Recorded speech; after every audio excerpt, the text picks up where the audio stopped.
দেন, জাহান্নামের গেট পর্যন্ত বসায় দেন, আমাকে আর কিছু করা লাগবে না।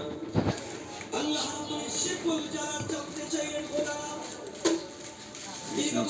থেকে আমার কাছে শুধু চিল্লাচ্ছ ডাকতেছো, কোন জিনিস জীবনে আর চাইবা না, তোমাকে জাহান্নাম থেকে উঠাইয়া দিলে আর জিনিস চাইবা না। ও বান্দা, তোমাকে কি জাহান্নামের উপরে উঠাইয়া দিলে চলবে?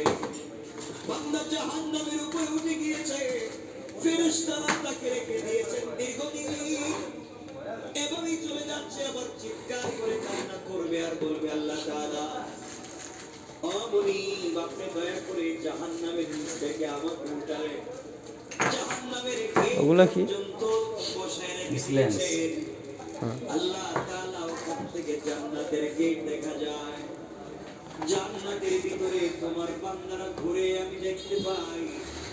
আল্লাহ তোমার কাছে কি মনে আর কিছুই চাই না, তুমি কি আমাকে একটু জান্নাতের গেটের কাছাকাছি নিয়ে দেওয়া, আমাকে তুমি জান্নাতের কাছ পর্যন্ত পৌঁছে দাও, আমি ওখানে বসে বসে বসে বসে বাকি সময়টুকু কাটিয়ে দিতে চাই।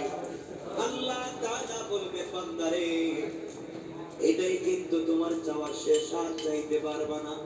তোমার অন্তরের ভিতরে সরিষার দাম পরিমাণ কামনা ছিল, তোমাকে জাহান্নামে উঠিয়ে দিয়েছি, এরপরে তুমি চাইলে জান্নাতের কাছাকাছি গেট পর্যন্ত পৌঁছে যাও।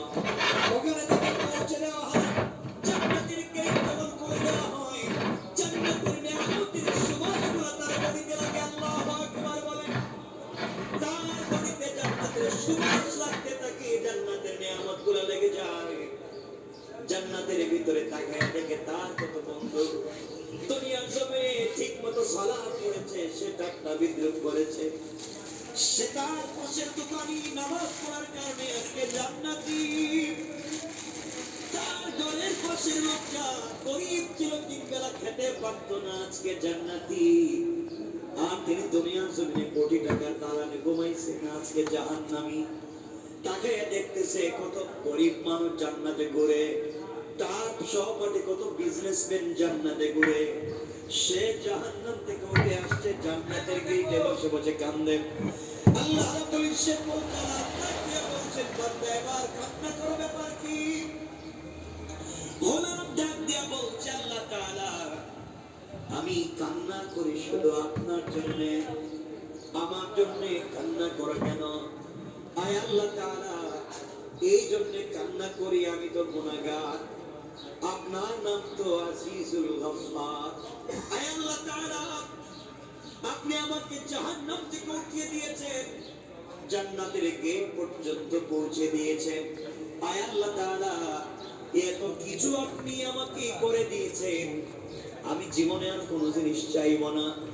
আল্লাহ রাব্বুল ইজ্জতুল জালাল বলছেন, তুমি তো বারবার বলতে চাইবা না, আবার চাও। এবার বান্দা বলছে, আল্লাহ তাআলা আমি তো গোলাম, আমি তো বারবার ওয়াদা ভঙ্গ করতে পারি, আমি তো গুনাহ করতেই পারি, আমি কথা বলে কথা না রাখতে পারি, কিন্তু সৃষ্টির মধ্যে একমাত্র যিনি আমাদের রব, আর পুরো দুনিয়া তার সৃষ্টি, রব কাউকে কোনো ওয়াদা দিলে সেই ওয়াদাকে ভেঙে দেয় না। আল্লাহ জান্নাত কত সুন্দর দেখা যায়, তোমার কাছে আমি জান্নাত চাই না, জান্নাতে বসবাস করার কথা বলি না।